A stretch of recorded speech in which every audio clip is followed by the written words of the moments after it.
आज मैं आपके साथ शेयर करूंगी पॉलिटी का यूपीएससी पॉलिटी लक्ष्मीकांत से हिस्टोरिकल बैकग्राउंड। एंड ये इतना इजी वर्ड में मैं आपको and even the shorter time में भी आपके साथ शेयर करूंगी विथ एग्जांपल एंड ट्रिक।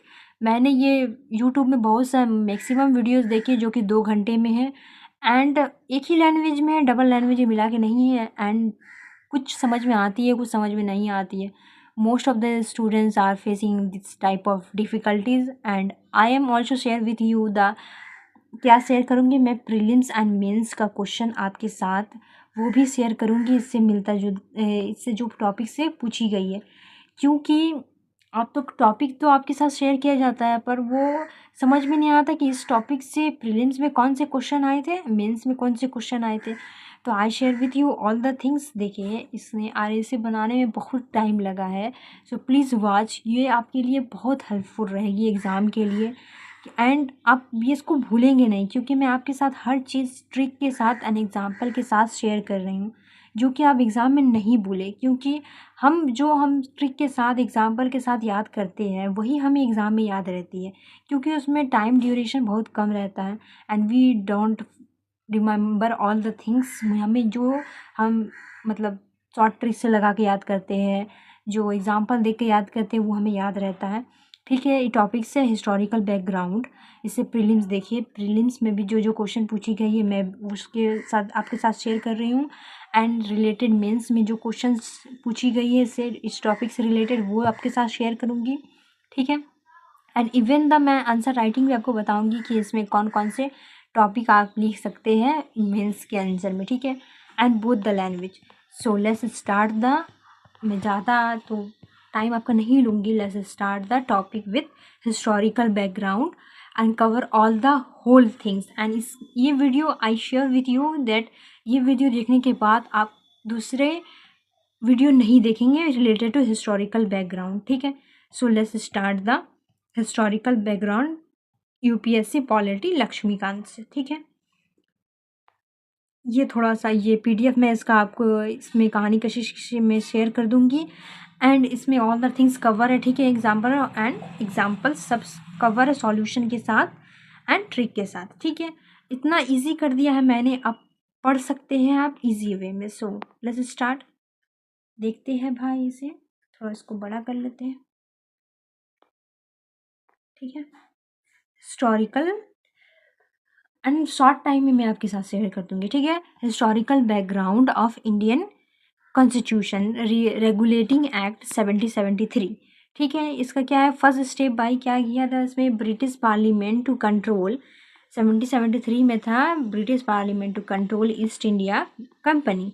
ठीक है, गवर्नर ऑफ बंगाल जो कि गवर्नर जनरल ऑफ बंगाल थे वेरिंग हेस्टिंग थे फर्स्ट टाइम। ठीक है, का supreme court stabilize at Calcutta में हुआ था 1774 में। Companies directed control by British government, companies direct control by British government. यह कानून था जिसे ब्रिटिश संसद की ईस्ट इंडिया कंपनी पर नियंत्रण किया गया था। बंगाल के गवर्नर को बनाया गया था Bengal governor general of Bengal. ठीक है, अब पहले वॉरेन हेस्टिंग थे। 1774 में कलकत्ता में सुप्रीम कोर्ट ठीक है बना था। सो कंपनी पर ब्रिटिश संसद का नियंत्रण था। इसको याद कैसे करोगे? ठीक है, regulating act supreme court control. ठीक है, regulating act supreme court control.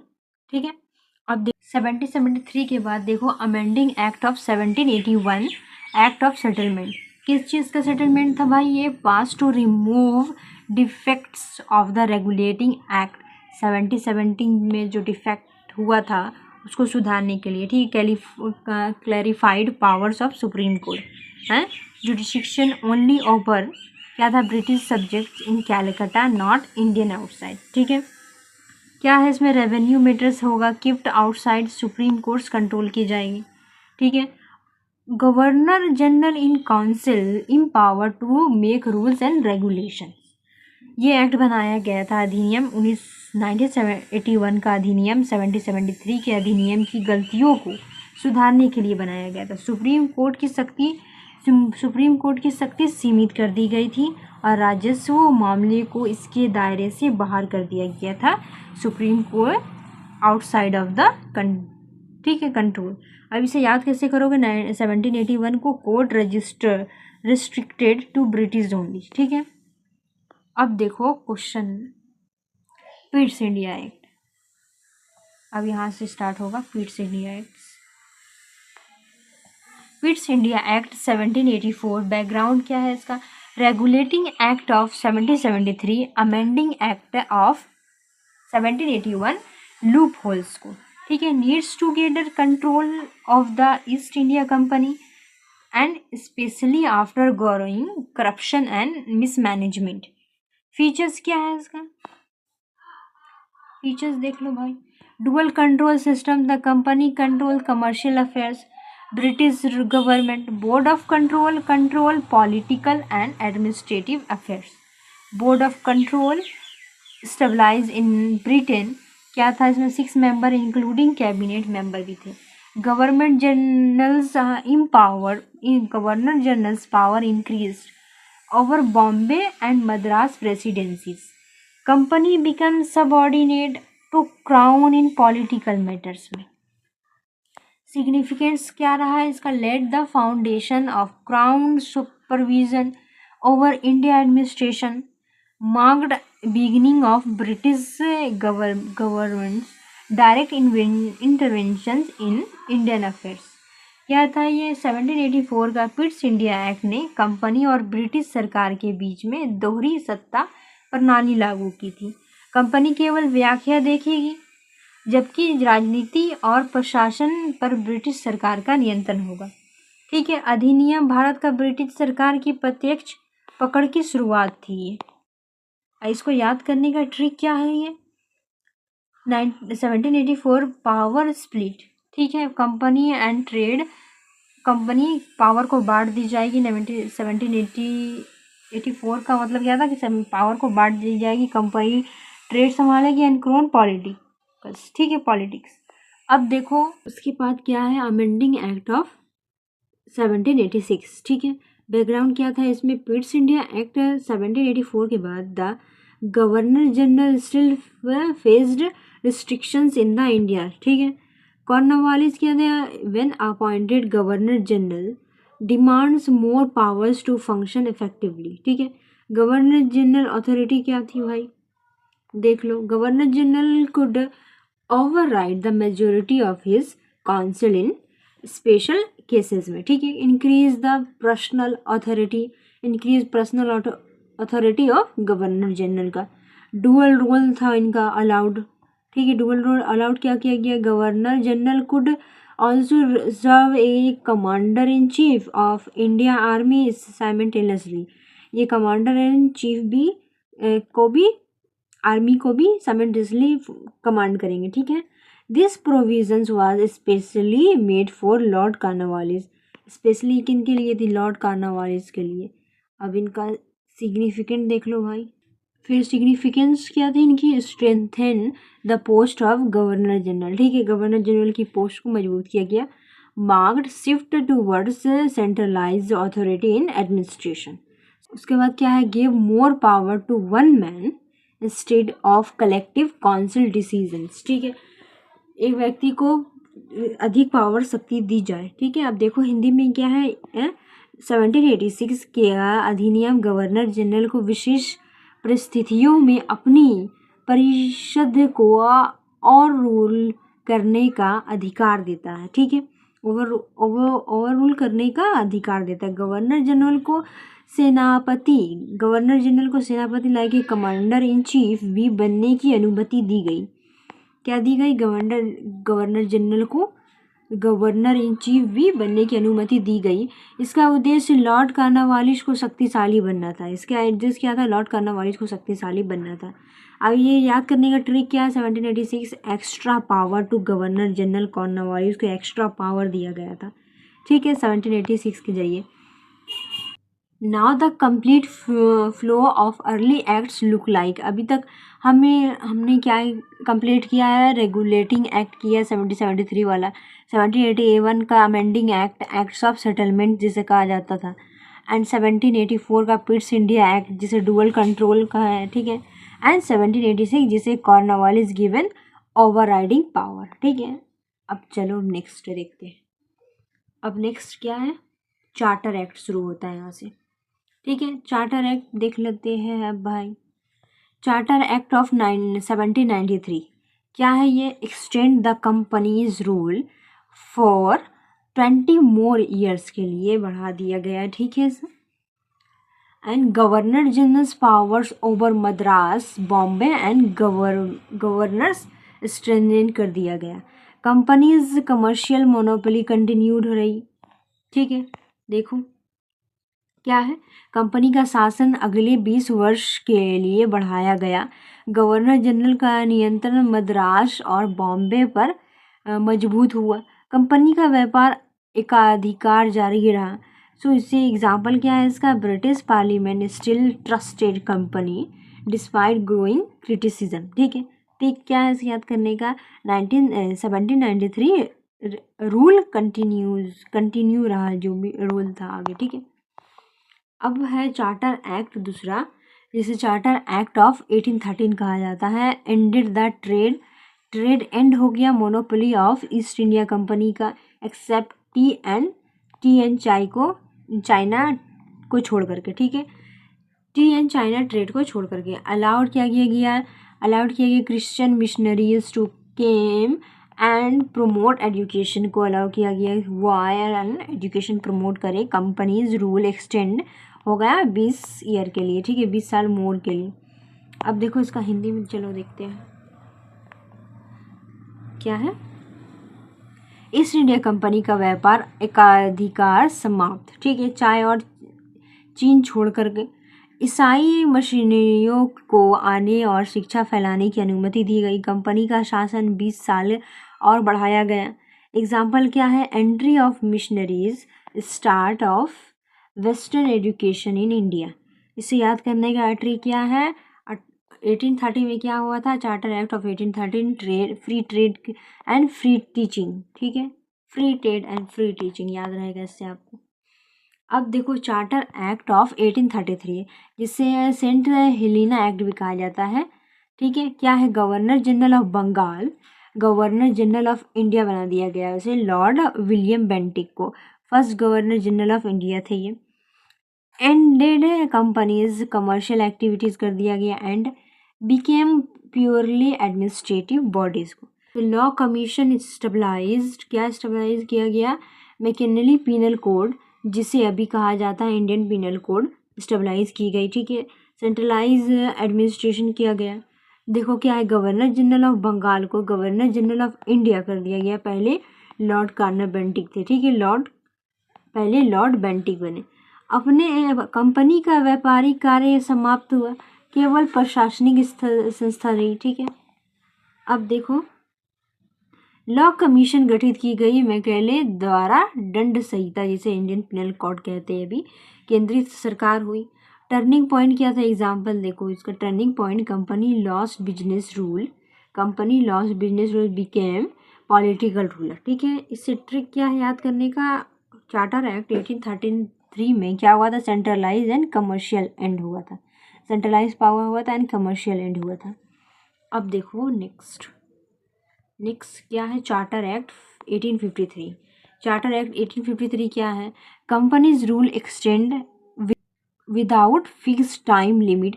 इस बार टाइम लिमिट फिक्स नहीं किया गया, फर्स्ट टाइम 20 साल का क्लाउज नहीं फिक्स किया गया, ठीक है। ओपन कंपटीशन हुआ क्या, किस चीज़ का, सिविल सर्विसेज का, basis for of modern ICS, ठीक है, Indian civil service. Separated executive and legislative function separate कर दिया गया ऑफ गवर्नर जनरल्स काउंसिल में। इंट्रोड्यूस लोकल रिप्रेजेंटेशन को, ठीक है, इंट्रोड्यूस कर दिया गया। अब देखो क्या है, कंपनी का शासन बिना समय सीमा के बढ़ाया गया। पहली बार 20 साल की सीमा नहीं, ठीक है, नहीं रखी गई। सिविल सेवा में खुली प्रतियोगिता, इंडियन सिविल सर्विसेज की नींव रखी गई। गवर्नर जनरल की परिषद में कार्यपालिका और विधायिका अलग किए गए, ठीक है। स्थायी प्रतिनिधित्व शुरू की गई, ठीक है, शुरू हुई। एग्जाम्पल क्या है, Indian like Satyendranath Tagore later entered Indian civil service में, इन्होंने एंट्री किया था थ्रू आफ्टर 1863 के बाद, ठीक है।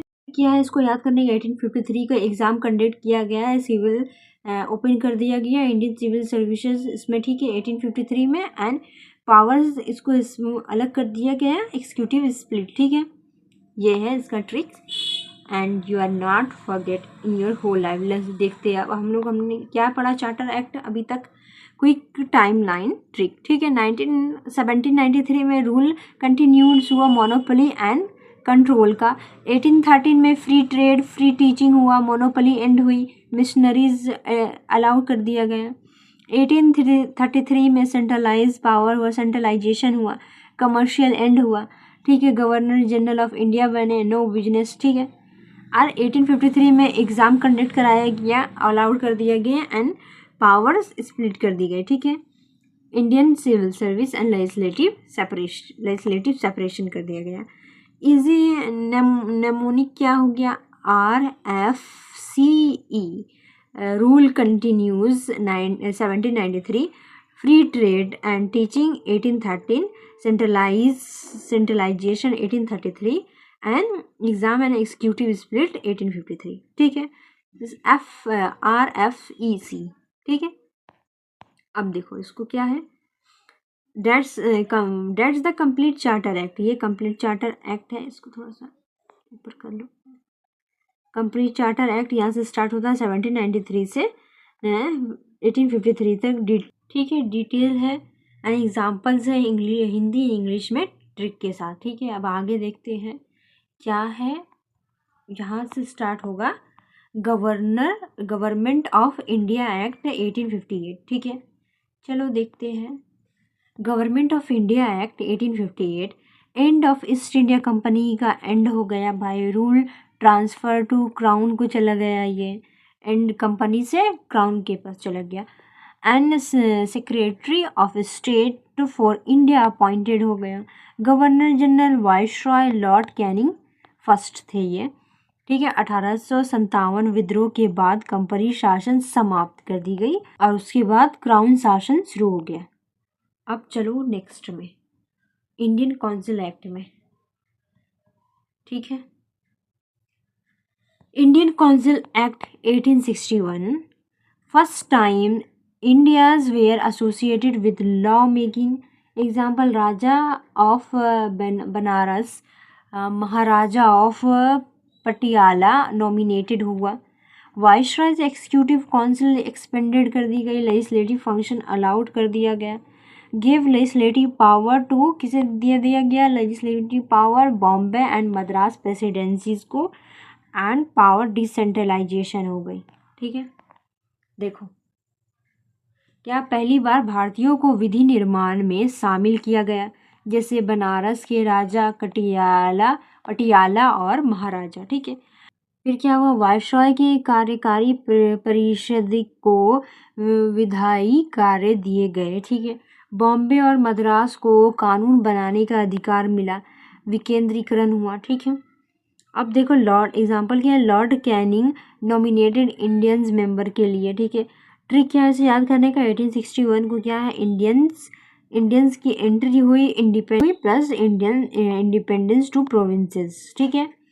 अब देखो council, Indian council act 1892 introduce किया गया, इनडायरेक्ट इलेक्शन के रिकमेंडेशंस फ्रॉम प्रोविंशियल बॉडीज है, बट अप्रूवल बाय वाइसरॉय की दी जाएगी, ठीक है, इन लार्ज लेजिस्लेटिव काउंसिल्स। देखो आप पीछे क्या है,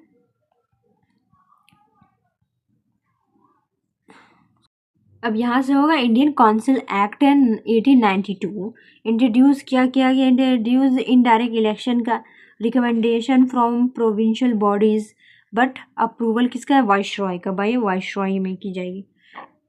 इन लार्ज लेजिस्लेटिव काउंसिल होगा, ठीक है, members could now discuss budget but not vote, ठीक है, ये बजट के बारे में डिस्कस कर सकेगा बट वोट नहीं। देखो क्या है, अप्रत्यक्ष चुनाव शुरू, प्रांतीय निकायों की सिफारिश पर वाइसरॉय की मंजूरी, ठीक है, विधान परिषदों बड़ी की गई, ठीक है, बड़ी कर दी गई, सदस्य बजट पर चर्चा कर सकते थे इसमें, लेकिन मतदान नहीं कर सकते थे, ठीक है। एग्जाम्पल क्या है इसका, early step towards elections, but still control by British के द्वारा। ट्रिक क्या है इसे याद करने का, 1892 में इलेक्शन हुआ था, indirect and in large council की गई थी। ठीक है, अब है नेक्स्ट इंडियन काउंसिल एक्ट 1909, जिसे मार्ले मिंटो रिफॉर्म भी कहा जाता है, इंट्रोड्यूस हुआ था सेपरेट इलेक्टोरेट फॉर मुस्लिम्स के लिए first time. Legislative council further enlarge की गई। Indians could be member in viceroy's executive council के। सत्येंद्र प्रसाद सिन्हा फर्स्ट इंडियन 1919 के थे। ठीक है, 1909 के। अब देखो ये क्या है, मुसलमानों के लिए पृथक निर्वाचन पहली बार हुआ, विधान परिषदों का और विस्तार। ठीक है, वायसराय की कार्यकारी परिषद में भारतीय सदस्य सत्येंद्र प्रसाद सिन्हा 1909 में हुए। ठीक है, एग्जाम्पल क्या हुआ इसका, start of communal politics start की गई अंडर ब्रिटिश पॉलिसी, और इसे क्या कहा गया, डिवाइड एंड रूल की पॉलिसी। ठीक है, एंड ये ब्रिटिश तो चल गए, बट डिवाइड एंड रूल की पॉलिसी इंडिया में छोड़ के चले गए, जो अब तक इसे निभाया जा रहा है इंडिया में पॉलिटिक्स के द्वारा। पॉलिटिक्स क्या करते हैं, डिवाइड एंड रूल डालते हैं, एंड हिंदू मुसलमान एंड अदर रिलीजन के बीच एंड राज करते हैं, इसे फूट डालो और राज करो की नीति कहा जाता है। ठीक है, इसे याद करने का ट्रिक देखो, 1909 में माइनॉरिटी इलेक्टोरेट हुआ, जिसे मेंबर इंडिया कहा गया। ठीक है, अब देखो इसे टाइमलाइन के जरिए याद करने का ट्रिक, 1861 में एंट्री हुआ इंडियंस का, डिसेंट्रलाइजेशन पावर हुआ, 1892 में इनडायरेक्ट इलेक्शन हुआ। ठीक है, एंड इन लार्ज काउंसिल्स हुई। 1909 में क्या हुआ, माइनॉरिटी इलेक्टोरेट हुआ एंड इंडियंस मेंबर के लिए। ठीक है, इजी क्या है, EEM, एंट्री, इलेक्शन, माइनॉरिटी। ठीक है, अब चलो सेकेंड फेज में। अब यहाँ से स्टार्ट होता है गवर्नमेंट ऑफ इंडिया एक्ट 1919, जिसे मॉन्टेग्यू चेल्सफॉर्म रिफॉर्म कहा जाता है। क्या है इसका, announced after the Montagu declaration 1917 के बाद British promised gradual development of self governing institution in India के लिए। ठीक है, क्या किया गया, 1917 की मॉन्टेग्यू घोषणा के बाद ब्रिटिश ने भारत में स्वशासन की संस्थाओं का क्रमिक विकास का वादा किया। ठीक है, इसके बाद की फीचर्स क्या दिया गया है इसमें, डेयार्की इन प्रोविंसेस होगा, introduce dual government in provinces, dual government produce की जाएगी प्रोविंसेस में। ठीक है, इंट्रोड्यूस की जाएगी। Reserve subject, defence, law, order, revenue handled by governor his executive councils के द्वारा। Transfer subjects, education, public health, local self government, agriculture handled by ministers responsible to legislative council के द्वारा। देखो क्या हुआ, प्रांतों में द्वैध शासन शुरू हुई, आरक्षित विषय, रक्षा, कानून व्यवस्था, राजस्व, गवर्नर और कार्यकारी परिषद। ठीक है, स्थानांतरित विषय जैसे शिक्षा, स्वास्थ्य, स्थानीय स्वशासन, कृषि भारतीय मंत्रियों को दी। फिर क्या हुआ, बाईकैमरलिज्म एट सेंटर। ठीक है, for the first time bicameral legislature started created at centre में। ठीक है, council of state, upper house कहा जाता था, लेजिस्लेटिव असेंबली जिसे लोअर हाउस कहा जाता था। पहली बार केंद्र में द्विसदनीय विधानमंडल बना। काउंसिल ऑफ स्टेट ऊपरी सदन को कहा जाता है, एंड लेजिस्लेटिव असेंबली निचला सदन को। सेंट्रल लेजिस्लेचर पावर हुआ, could make laws for whole India except for reserve subject like defence and foreign affairs के लिए।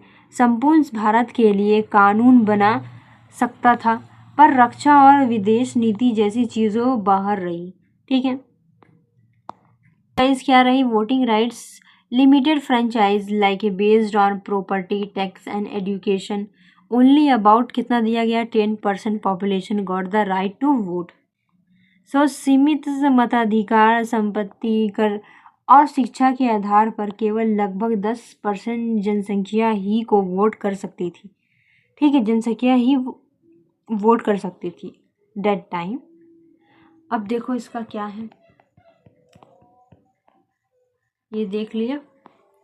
अदर फीचर्स क्या था इसमें, पब्लिक सर्विस कमीशन स्टेबलाइज हुआ for the first time, high commissioner office in London for India, provincial budget separated from central budget.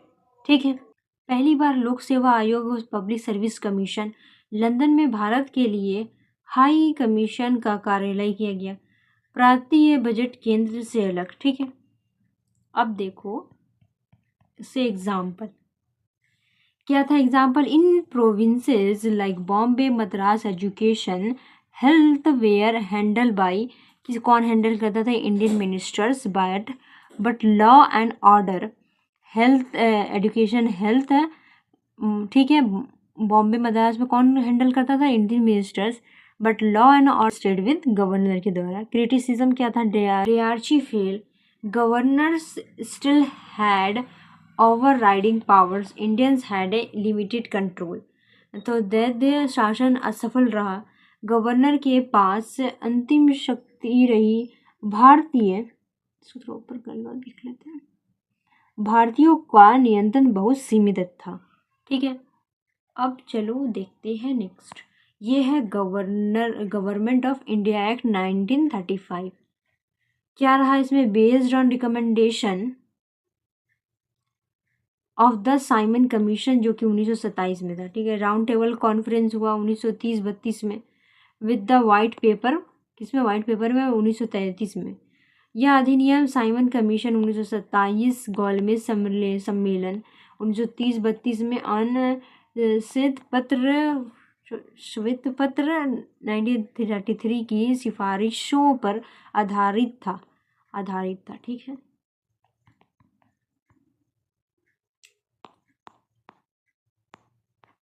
की features क्या है भाई इसका, all India federation never implement हुआ, proposed federation of provinces, princely state, but princely state did not join, so federation never came into existence।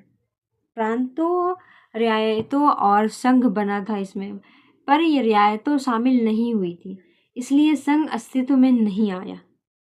ठीक है, provincial autonomy, dyarchy abolished in provinces got autonomy, ministers responsible to legislature।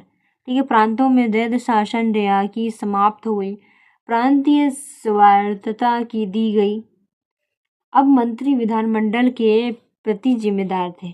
ठीक है, अब देखो इसमें क्या रहेगा, dyarchy and centre, introduce dyarchy at centre, reserve subject defence foreign affairs, transfer subject other areas, but this was never implement, ये implement नहीं किया गया। केंद्र में दैध शासन शुरू करने की योजना क्या थी, आरक्षित विश्व रक्षा विदेश नीति, स्थानांतरित विषय अन्य पर लागू नहीं हुआ, बाइकैमरलिज्म एक्सटेंड हुआ, सेंटर फेडरल असेंबली जिसे lower house council of state upper house कहा जाता है, संघीय सभा निचली सदस्य राज्यसभा ऊपरी सदस्य, फेडरेशन कोर्ट 1937 में, स्टेबलाइज फेडरेशन कोर्ट है दिल्ली 1937 में हुआ, 1937 में दिल्ली संघीय न्याय स्थापित हुआ। ठीक है,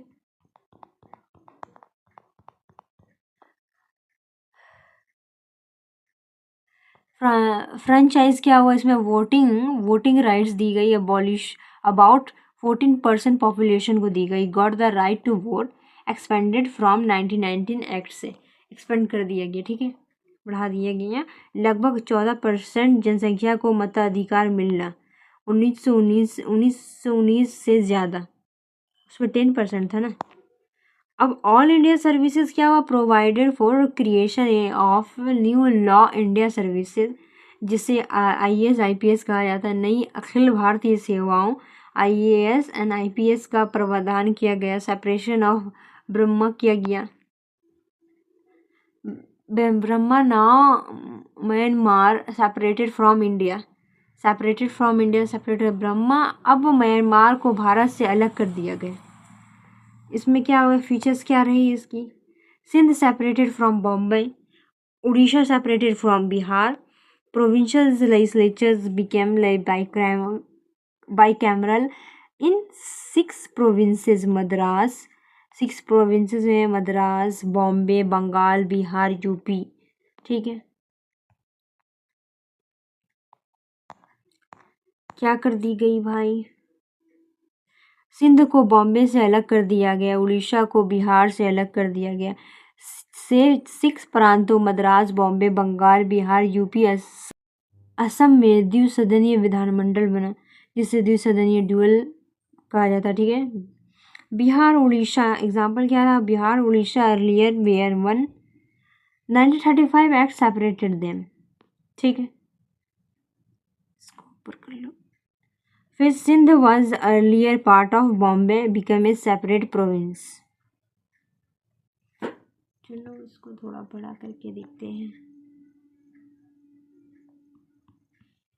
क्रिटिसिज्म क्या रहा भाई इसका?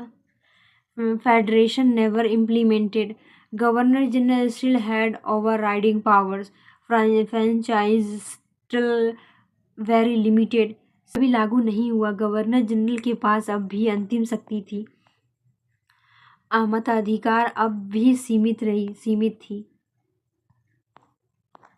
इसको याद करने का ये ट्रिक देखो। अब 1935 को जो अभी तक हमने पढ़ा, 1935 3 बिग चेंजेस हुए। क्या हुआ? प्रोविंशियल ऑटोनॉमी, नो मोर डेराकी इन प्रोविंसेस में होगा।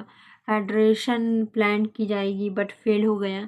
Federal court 1937 separation of Burma. ठीक है, सेपरेशन ऑफ बर्मा स्टेट का 1935 में स्वतंत्रता संघीय न्यायालय। ठीक है, अब चलो देखते हैं इंडियन इंडिपेंडेंस एक्ट 1947। ठीक है भाई, चलो देखते हैं क्या है। Pass by the British parliament 18 जुलाई 1947, पास्ड ऑन माउंटबेटन प्लान भी कहा जाता है, जिसे 3 जून 1947 में हुआ था। यह अधिनियम 18 जुलाई 1947 को ब्रिटिश संसद द्वारा पारित हुआ। माउंटबेटन योजना 3 जून 1947 पर आधारित है। किस पर आधारित है? माउंटबेटन पर आधारित है। की फीचर्स क्या है इसके? Partition of India, 2 dominions created, India Pakistan. 15 अगस्त 1947 में भारत और पाकिस्तान 2 डोमिनियन बने। क्या? 15 अगस्त 1947। ठीक है। End of British rule, British suzerainty over India ended, complete independence, British शासन का अंत हो गया, भारत पूर्ण स्वतंत्रता प्राप्त किया।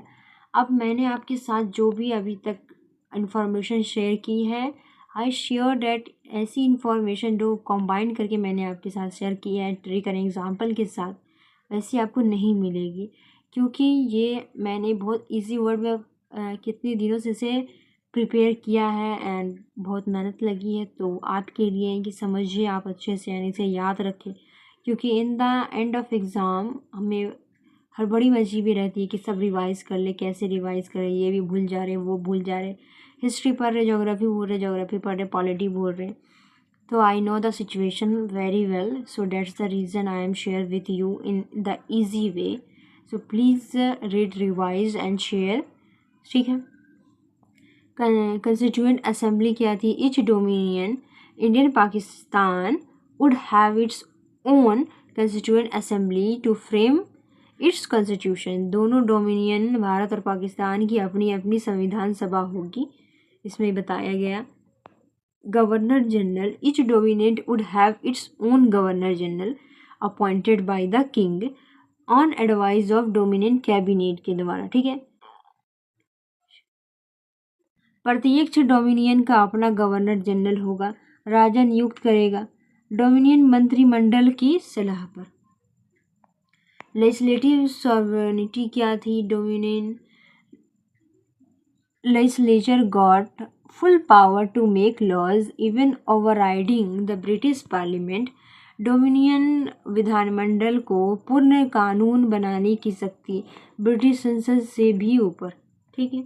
प्रिंसली स्टेट क्या थी, all treaties with princely state lapsed हो गई, they were free to join India और पाकिस्तान, रियासतों के साथ साथ संधियां समाप्त कर दी गई, उन्हें भारत या पाकिस्तान में शामिल होने की स्वतंत्रता मिली। ठीक है, आप कहीं पर भी शामिल हो सकते हैं भारत या पाकिस्तान में। सिविल मिलिट्री सर्विसेज दी गई, क्या है civil services like ICS Indian civil service, IPS continued till new arrangements were made by the both dominions के द्वारा। ICS IPS जैसी सेवाएं जारी रही जब तक नए प्रबंध ना हो। ठीक है, इससे अब क्या है example, Lord Mountbatten become the first governor general of independent Indian का। ठीक है, इंडिया जो आज़ाद हुआ सबसे पहले गवर्नर जनरल कौन रहे, लॉर्ड माउंटबेटन रहे। Mohammad Ali Jinnah became the first governor general of Pakistan का फर्स्ट गवर्नर जनरल कौन था, मोहम्मद अली जिन्ना थे। And first governor general of India के कौन थे, लॉर्ड माउंटबेटन थे। क्रिटिसिज्म इसका क्या सा देखने पड़ा, India was divided in haste without proper planning lead to the communal violence mass migration, विभाजन जल्दबाजी में किया गया, सांप्रदायिक हिंसा और बड़े पैमाने पर पलायन हुआ। अब इसे याद करने का ट्रिक क्या है, इसे याद करने का trick 1947 freedom and fragmentation, freedom from British से फ्रीडम मिला, fragmentation into Indian and Pakistan से मिला। ठीक है, 1947 स्वतंत्रता एंड विभाजन, दो चीज़ हुई यहाँ पे। अब चलो देखते हैं से क्या क्या हुआ, क्विक रिकैप देख लेते हैं अब तक क्या पढ़े हम लोग। Mountbatten plan, Indian independence act 1947, दो डोमिनियंस हुआ Indian and Pakistan, partition effective 15 अगस्त 1947 को, governor general for each domains, दोनों डोमेन्स की अलग अलग गवर्नर जनरल होंगे, constituent assembly constitution making power रहेगी, and territories with princely state ended हुआ। ठीक है, and British parliament's no more authority मिला। अब दिस से क्या कहा गया, एक्ट ऑफ लिबरेशन। ठीक है, अब चलो देखते हैं इससे टाइमलाइन एंड कॉन्स्टिट्यूशन। अब तो हम लोग जितना अब तक पढ़े हैं उसको याद करना है ट्रिक के साथ लास्ट मिनट रिवीजन के लिए। Timeline of constitutional development in India 1973 से 1947 के बीच। ठीक है, अब तक हम लोग जितना पढ़े उसका रिकैप करते हैं एंड रिवीजन करते हैं। मैं आपको यहाँ पे याद भी करा दूंगी, रिवीजन भी करा दूंगी मल्टीपल टाइम, एंड मैं आपको इसके प्रीलिम्स के एंड मेंस के क्वेश्चन भी शेयर करूंगी। अभी 1773 रेगुलेटिंग एक्ट था, first step to control East India company, governor of Bengal, governor general of Bengal, supreme court Calcutta, company पर पहला नियंत्रण बंगाल का गवर्नर, governor general, supreme court Kolkata में। ठीक है, अब 1784 में Pitt's India act, dual control company plus British rule. ठीक है, ब्रिटिश गवर्नमेंट दे नियंत्रण कंपनी ब्रिटिश सरकार। 1913 का charter act ended trade monopoly of company, expect T ended हो गया मोनोपोली कंपनी का, टी एंड चाइना को छोड़ के अलाउड, मिशनरी एजुकेशन को अलाउ किया गया, कंपनियां और व्यापारिक एकाधिकार खत्म, चाय और चीन को छोड़कर मिशनरियों को अनुमति दी गई। चार्टर एक्ट है 1833 में, governor general of Bengal to become governor general of India, first वे कौन थे, विलियम बेंटिक थे, end of company's trade monopoly, Bengal का गवर्नर जनरल भारत का गवर्नर जनरल बना, कंपनी का व्यापार खत्म हुआ।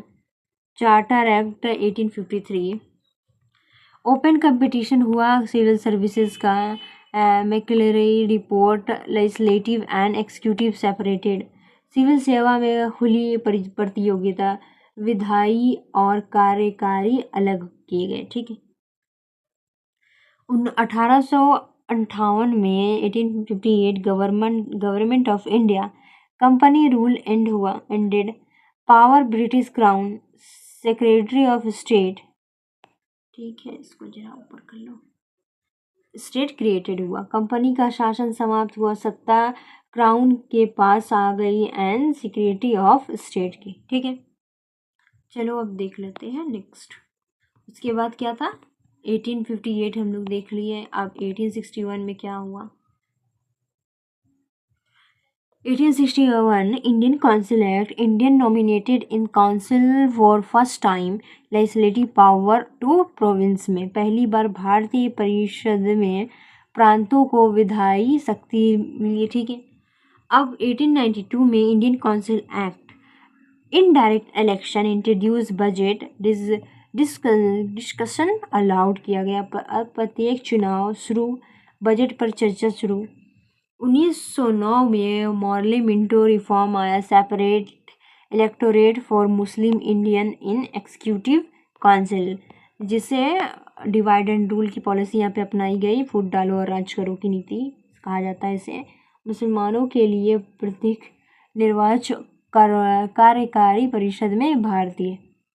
1919 में गवर्नमेंट ऑफ इंडिया एक्ट, जिसे मॉन्टेग्यू चेल्स फॉर्म भी कहा जाता है, Triarchy in provinces, bicameralism at center, PSC से हुआ, क्रिएटेड फ्रेंचाइज हुआ जिसे 10% दिया गया। ठीक है, प्रांतों में दैत्य शासन, केंद्र में द्विसदनीय लोक सेवा आयोग एंड 10% पॉपुलेशन को मताधिकार का प्रदान किया गया। ठीक है, 1935 government of India act, provincial autonomy, all India federation not implement, क्या not implement federal code.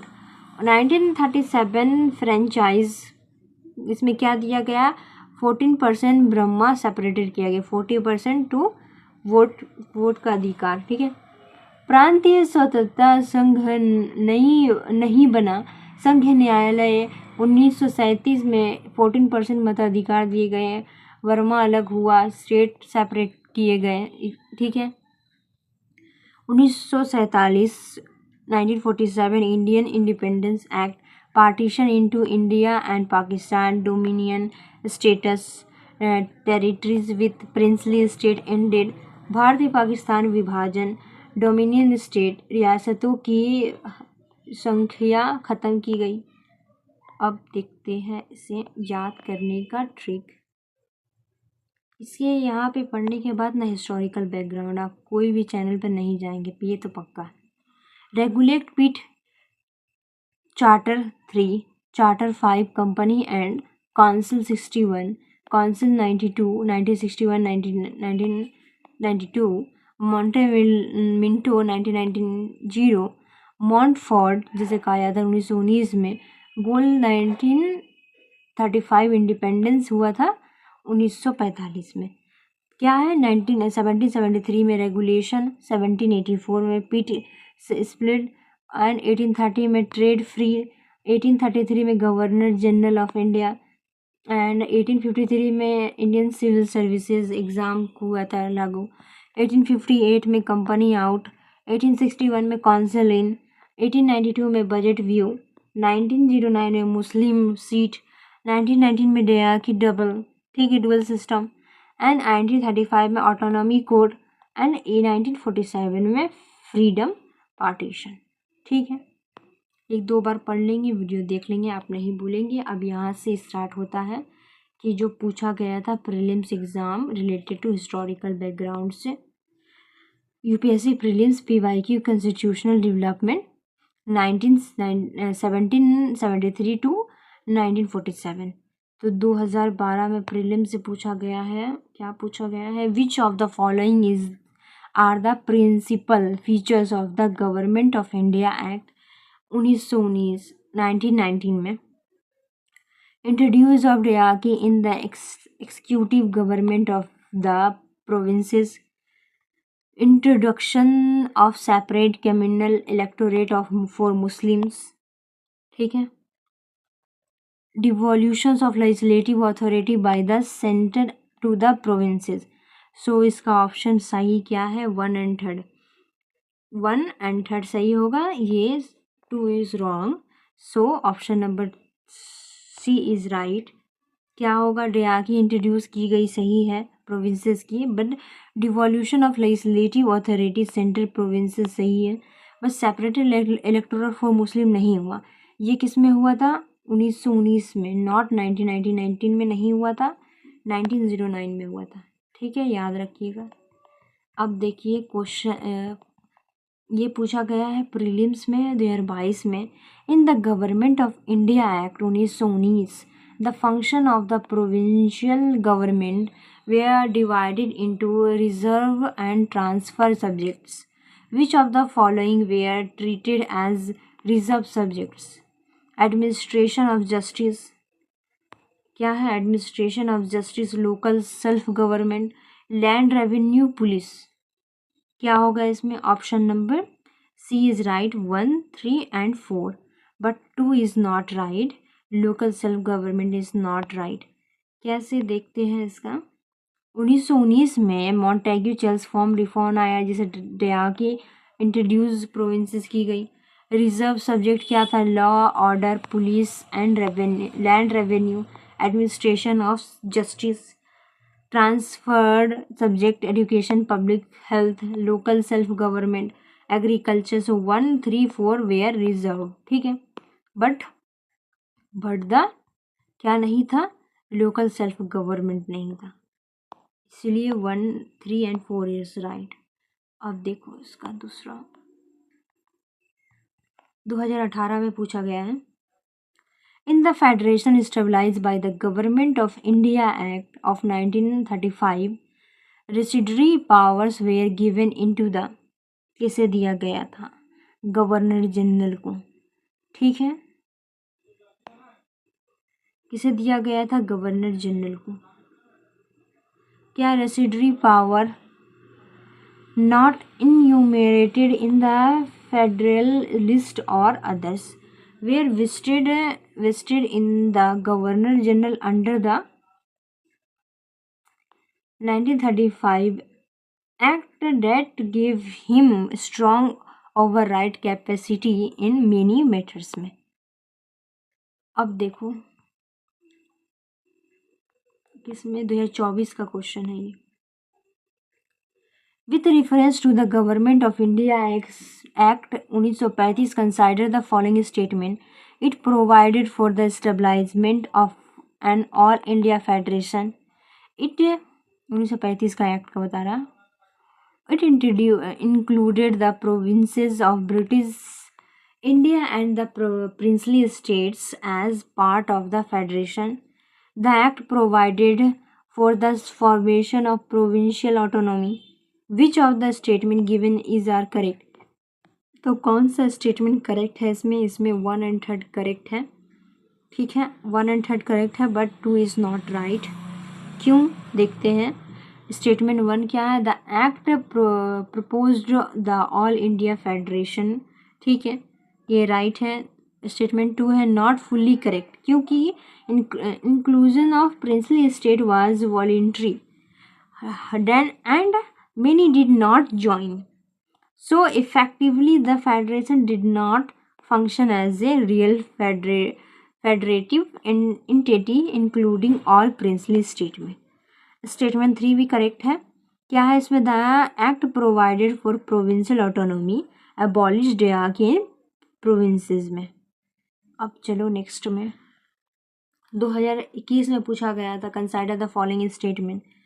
The Montagu-Chelmsford reform of 1919 recommendation 1919 recommended granting voting rights to all women above the age 21. The Government of India Act 1935 gave women reserved seat in legislature. So कौन सा answer सही होगा? Answer number 2 is right only, क्योंकि with the statement is are correct. Statement 1 is wrong. 1919 Act introduced limit franchise, not universal adult suffrage for women के लिए, and did not specifically given voting right to all women above 21 में नहीं दी गई थी। But statement 2 is correct. क्यों correct है? The 1935 act had provisions for reserved seat for the women in legislative bodies में। ठीक है, अब चलो देखते हैं नेक्स्ट, ये 2004 में पूछा गया था। Which of the following is not a feature of the government of India act 1935। 1935 का एक्ट नहीं है। कौन नहीं? ये provincial autonomy, dyarchy at the centre, bicameralism in provinces and the establishment of federal public service commission. क्या नहीं है? क्या इनकरेक्ट है? Option number C, bicameralism in provinces. क्या है answer? Bicameralism in provinces correct नहीं है। Collection bicameralism introduce only in 6 provinces, not all. Not all नहीं है। चलो अब देखते हैं 1997 में पूछा गया था ये वाला। The Indian independence act 1947 did not provide for partition. क्या नहीं प्रोवाइड किया गया था? Partition of India. Constituent assembly did not, यहाँ पे बताएंगे डिड नॉट।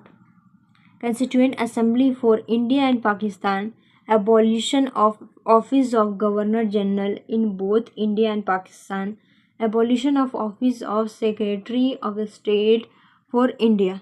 तो option number C is right. Option C सही है। Abolition of office of governor general in both Indian and Pakistan. Explanation क्या है भाई इसका? Governor general continued Mountbatten in India, Jinnah in Pakistan, secretary of state office abolish कर दी गई। So these are the main PYQs directly link with the act from 1773 से 1947 की। UPSC loves to ask, ठीक है। ये सब से यूपीएससी हमेशा हर ईयर में कोई ना कोई एक्ट से पूछता है। सो विच एक्ट इंट्रोड्यूस व्हाट। अब ये आपको रिवाइज करना है, देखना है, कोई भी एक्ट से पूछ सकता है फिर, ठीक है। PYQ is also important. देखो और अभी भी बचा हुआ है, अभी 2016 में भी पूछा गया था। Consider the following statement. क्या पूछा गया था? The Indian council act 1919 introduce separate electorate. The government of India act 1935 abolish dyarchy in the provinces. So which of the statement given is are correct? Both the statement is are correct. क्यों both the statement correct है? क्योंकि 1909 में separate electorate for Muslims के लिए हुआ था, ठीक है, जिसे कहा जाता था डिवाइड एंड रूल पॉलिसी। 1935 में डेयार्की अबॉलिशन प्रोविंसेस में की गई थी। अब ये पूछा गया था 2003 में। Under the government of India act 1935 the federal court was establish at Delhi में। कहाँ की गई थी? दिल्ली 1937 में। 2009 में पूछा गया था भाई। With reference to the government of India act 1935 consider the following statement. It provided for the establishment of an all India federation, it provided for provincial autonomy, it provided for the adoption of diarchy at the provincial level. So which are correct? मैं जो ये आपके साथ share कर रही हूँ ना, ये पता है क्या करते हैं कोचिंग सेंटर वाले सब? पेड आपको पैसा ले करके ये आपको प्रोवाइड करेंगे। And I provide with you free a cost अपने YouTube channel make me IAS में। एंड इसका PDF हम शेयर कर देंगे अपने टेलीग्राम ID कहानी कशिश की विथ फ्री ऑफ कॉस्ट, ठीक है। एंड मैं सच कह रही हूँ, I am not joking with you. जी जो जितना भी मैंने आपके साथ प्रोवाइड किया ना, जितना मैंने बनाया है, most of the teaching centres क्या करेंगे, इसे पेड कोर्स से आपके साथ शेयर करेंगे, ठीक है, पैसे ले करके। अब इसका क्या है आंसर? 1 and 2 इज़ राइट, ठीक है। All India federation not implemented, provincial autonomy big features, dyarchy at centre not at provincial, centre में था नॉट प्रोविंशियल लेवल में था, it was abolished in provinces, ठीक है। चलो अब 2010 में जितना PYQ जो साल में पूछा गया मैं वो सब आपके साथ शेयर कर दी हूँ। Consider the following. Indian council act 1892, Indian Council Act 1909, Government of India Act 1919. So which of the above introduced the principle of elections in the Indian political system? कौन करता है? Option number A is right, only one. 1892 Act Indirect Election Nomination through Recommendation First Step Towards Selection. So 1909 और 1919 में expanded electorate हुआ था, but the origin was कब हुआ था? 1892 में। ठीक है, चलो। भले ही ये वीडियो थोड़ी सी लॉन्ग जाएगी, पर इसमें आपका पूरा कवरेज कर दिया जाएगा।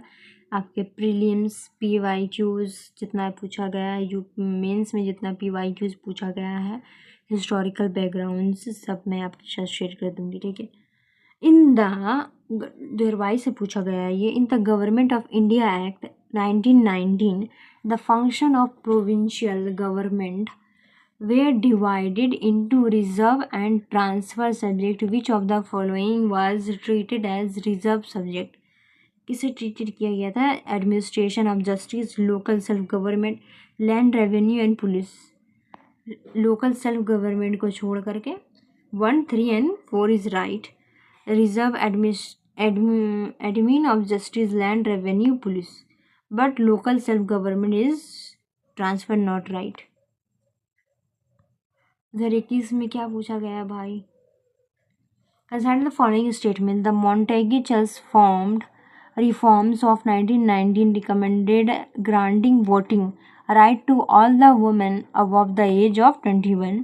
The Government of India Act of 1935 gave women reserved seat in the legislature. Which of the statement given above is are correct? Only 2 are correct. ठीक है, only 2 are correct. क्यों? 1919 gave limited franchise, not universal adult suffrage, ठीक है, and not all women above 21. 1935 Act did grant women reserved seat in the legislature में दी गई है। ये आपको पूरा वीडियो देखने के बाद एंड इसको रिवाइज करने के बाद ये आपके इतना दिमाग में घुरेगा ना कि आपसे इससे रिलेटेड कोई भी क्वेश्चन आपसे एग्जाम में पूछा जाएगा ना, आप नहीं भूलिएगा इसको। ये तो मैं अपनी तरफ से 100% की गारंटी दे रही हूँ। ठीक है। 2019 में पूछा गया था। Consider the following statement about the charter act 1813 से। ठीक है। इट एंडेड, क्या option? It ended the trade monopoly of east India company in India expect for trade in tea and trade with China. It asserted the sovereignty of the British Crown over the Indian territories held by the company. The revenue of India were now controlled by the British Parliament. So, which of the statement given above are correct? कौन कौन C correct है? 1 and 2 correct है, but 3 is not, because monopoly enter accept China को छोड़ करके। ठीक है। Crown sovereignty एजरेटेड हुआ था, but revenue still not directly control by parliament, directly control नहीं किया था पार्लियामेंट के द्वारा। सेक्रेटरी ऑफ स्टेट लेटर इन 1858 के टू कंट्रोल कर दिया गया था। अब यहाँ से मीन्स का आंसर शुरू होता है। मीन्स में GS में हिस्टोरिकल बैकग्राउंड से जो मीन्स में जो क्वेश्चन पूछी गई है, यहाँ से शुरू होता है। UPSC means question PYQs on constitution act से। अब 2019 में पूछा गया है ये जनरल स्टडीज 1 में। The government of India act of 1858 was a significant step towards the centralization of administration in India. Explain. देखो, अब मैंने ये भी आपके साथ शेयर कर दिया कि कैसे एक्सप्लेन करना है आपको, कैसे राइट लिखना है। तो क्या होगा इसमें? 1858 act ended company rule British. मैं आपको थोड़ा शॉर्ट में बता दे रही हूँ, इससे आप कवरेज कर लीजिएगा। ठीक है। ब्रिटिश क्राउन टुक ओवर, क्या क्या लिखना पड़ा है इसमें? Created office of secretary of state for India, powerful in London, control Indian affairs. Governor general become viceroy of India, Canning first. Centralization decisions making shifted from Calcutta to London. Governor General dominated provinces, led for foundation of highly centralized colonial bureaucracy. अब ये हिंदी में दिया हुआ है। इतना अधिनियम कि company का शासन समाप्त कर दिया गया, सत्ता ब्रिटिश काउन के पास चली गई। ठीक है। सेक्रेटरी ऑफ स्टेट पद सृजित हुआ, जिसने भारत के प्रशासन को लंदन से नियंत्रित किया। गवर्नर जनरल वायसराय बना, जिससे प्रांतीय स्वायत्तता सीमित हुई। यह अधिनियम भारत में केंद्रीयकरण की दिशा में नियंत्रण कदम था। अब क्या है, अब 2017 में पूछा गया है GS 1 से।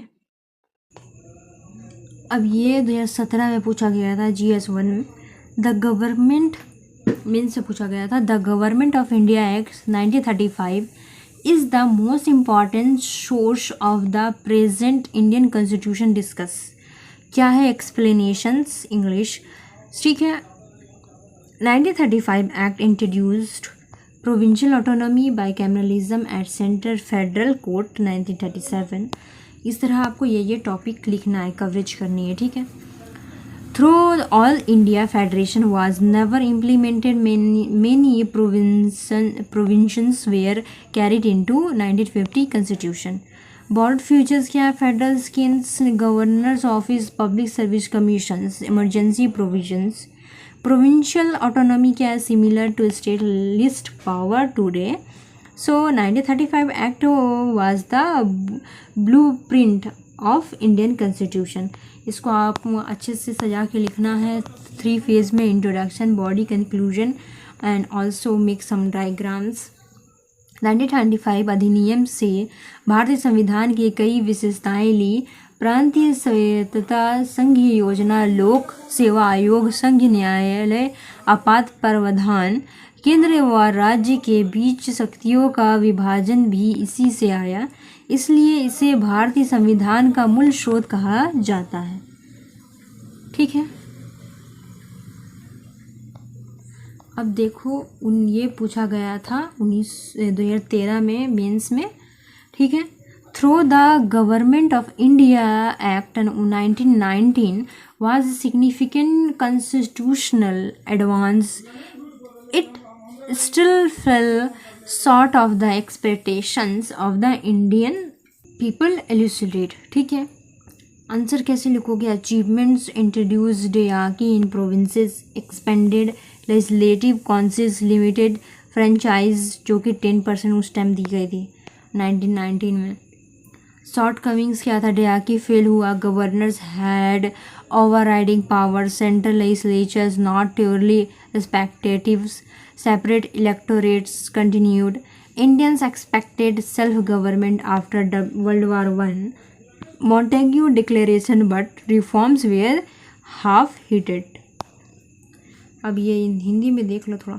1919 अधिनियम के दीर्घ शासन लागू किया और विधान परिषदों का विस्तार किया, लेकिन गवर्नर के पास वीटो शक्ति थी, मताधिकार बहुत सीमित था।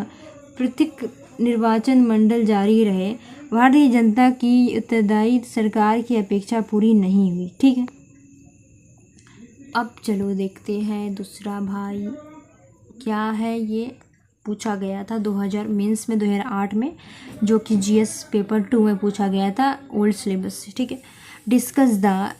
Discuss the significance of the Indian independence act of 1947।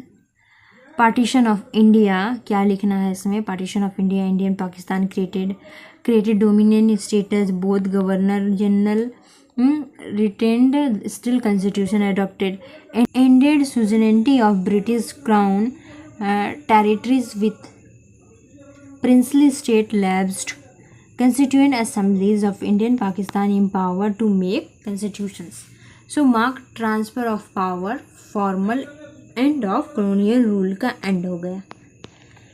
Hindi में देख लो भाई, 1947 अधिनियम से भारत पाकिस्तान का विभाजन हुआ, दोनों को डोमिनियन का दर्जा मिला, ब्रिटिश संधिया समाप्त हुआ, संविधान सभा को संविधान बनाने की पूर्ण शक्ति मिली, यह भारत की स्वतंत्रता और औपनिवेशिक शासन की समर्थित का कानूनी आधार था। चलो अब देख लेते हैं, ये पूछा गया था 2013 में, ठीक है, 10 मार्क्स का था, जनरल स्टडीज़ पेपर 1 का। Through the government of India act 1919 was a significant constitutional advance It still falls short of the expectations of the Indian people. So illustrated 10 marks का है। फोकस क्या किस पे करोगे? डयाकी लिमिटेड फ्रेंचाइज में separate electorate लिखोगे, governor vetoes power लिखोगे, ठीक है। अब ये भी पूछा गया 2008 में जनरल स्टडीज पेपर 2 से 20 मार्क्स का है, ये ओल्ड सिलेबस का है। उसका बाद 2013 के बाद सिलेबस चेंज हो गया था ना। Discuss the significance of the Indian independence act of 1947, 20 marks का है। फोकस किस पे करना है? Partition, dominion, status end of sovereignty, lapse of territories, ठीक है। मैंने सब बता दिया है किस पे कैसे करके लिखना है, क्या करना है। अब देखो अब तक जितना पूछा गया है एग्ज़ाम में वो देख लो। Acts frequently asked in the mains exam 1913 से 2019 में पूछा गया। जो 1858 एक्ट सेंट्रलाइजेशन क्राउन रूल पूछा गया था 10 मार्क्स का। 1919 एक्ट की लिमिटेशंस पूछा गया था 10 मार्क्स का। 1935 act blue print of constitution पूछा गया था जो कि 15 मार्क्स का था।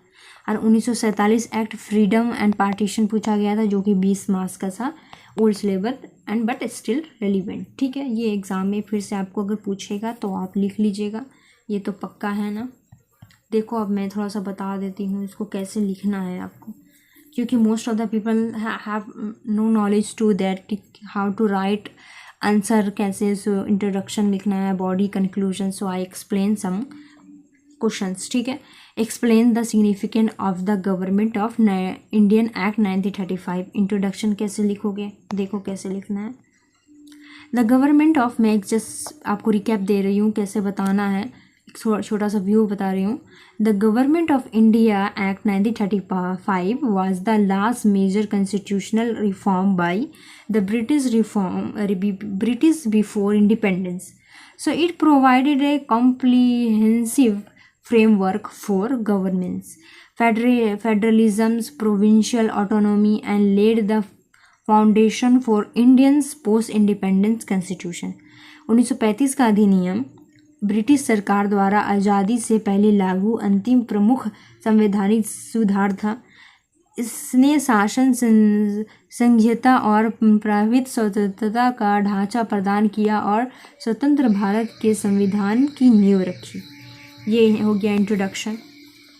अब देखो बॉडी कितना में लिखना है, बॉडी कंक्लूजन।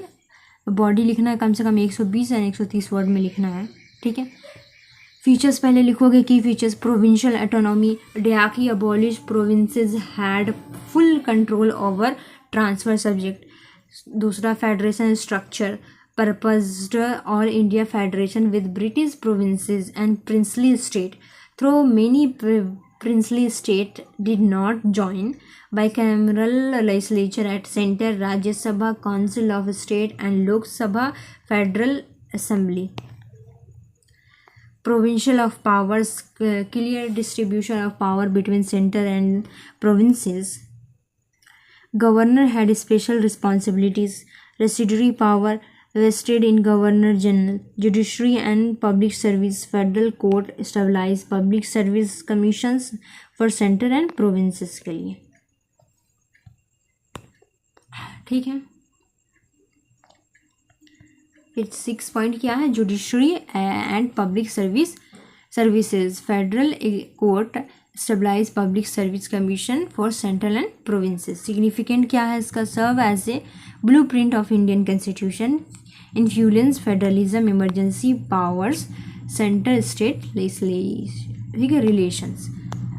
ये हिंदी में थोड़ा देख लीजिएगा आप, ठीक है। एंड ये कंक्लूजन कितने वर्ड में है? 20 या 30 वर्ड में कंक्लूजन आपको लिखना है। क्या है? The 1935 act despite limitations princely state governors overriding powers provided legislative, administrative and federal structures that shaped independence India's constitutions, ठीक है। कैसे लिखना है हम वो भी आपके साथ बता दिए हैं आपको कैसे लिखना है।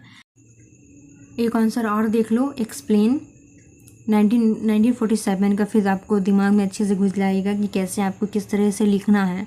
मैं जैसे आपको व्यू पॉइंट बताई हूँ आपको लिखना कैसे है, ठीक है। Explain the significance of the Indian independence act 1947। Introduction लिखना है 30 और 40 वर्ड में। The Indian independence act 1947 passed by the British Parliament formally ended British rule in India, creating two dominions, India and Pakistan. It provided legal sanction for partition and laid the foundations for independent constitutional governments। ठीक है, ये हिंदी में थोड़ा देख लीजिएगा। ठीक है, मैं PDF अपने टेलीग्राम ID कहानी कशिश की मैं शेयर कर दूँगी। एंड इसे बनाने में बहुत मेहनत लगा है हमें, तो प्लीज़ इसे देखिए, शेयर करिए, सब्सक्राइब करें। एंड अगर आपको कोई related to question any question है हमसे तो वो पूछ सकते हैं। एंड कौन से टॉपिक में अगर आपको वीडियो चाहिए एंड उसका ऑल द कवरेज, तो आप हमें कमेंट करके बता सकते हैं। ठीक है, अब देखिए बॉडी लिखना है आपको 120-130 वर्ड में। ठीक है, कि प्रोविजंस क्या है इसका। Partition of India created India and Pakistan as separated dominions with the defined boundaries, dominion status. Both countries became dominions under the British Crown until their constitutions came into force. Constituent assemblies, each dominion empowered to frame its own constitution. End of British suzerainty.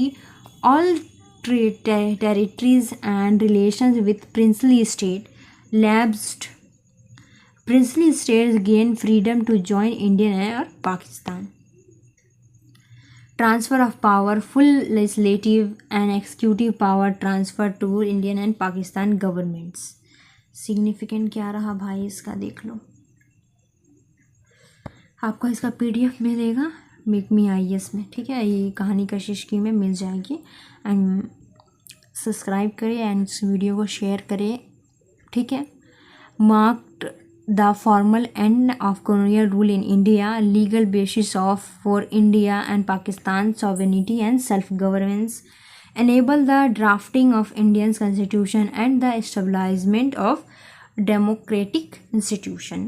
ये थोड़ा हिंदी में आप cover कर लीजिएगा, थोड़ा देख लीजिएगा। ठीक है, वीडियो ने तो बहुत लंबी हो जाएगी and you are not like to watch because long video most of the people देखना पसंद नहीं करते। सो कंक्लूजन लिखना है 20 और 30 वर्ड में। ठीक है, the Indian independence act 1947 was a historic legal limestone that ended British colonial rule, stabilized sovereignty for India and Pakistan, and paved the way for democratic governments। ठीक है, 1947 के अधिनियम औपनिवेशिक शासन समाप्त कर भारत पाकिस्तान संप्रभुता स्थापित करने और लोकतांत्रिक शासन की नींव रखने वाला ऐतिहासिक कानून दस्तावेज था। कवर कर दिया गया है एंड शुक्रिया, ये कवर मैंने कर दिया है। द हिस्टोरिकल बैकग्राउंड लक्ष्मीकांत से, पॉलिटी से, एंड इवन मैंने अलग से भी इसे कवरेज किया जो ज़रूरत था जहाँ पे। ठीक है, ऑल द टॉपिक्स मैंने कवर कर दिया है with example tricks. I share with you that मैंने पक्का कह रही हूँ कि ये वीडियो देखने के बाद एंड प्रीलिम्स मेंस जितनी भी टॉपिक कवर मैंने सब कर दी है। आप कोई भी वीडियो में दोबारा नहीं जाएंगे एंड आप इसे भूलेंगे भी नहीं जल्दी। So thank you for watching and best of luck for your exam. Bye bye.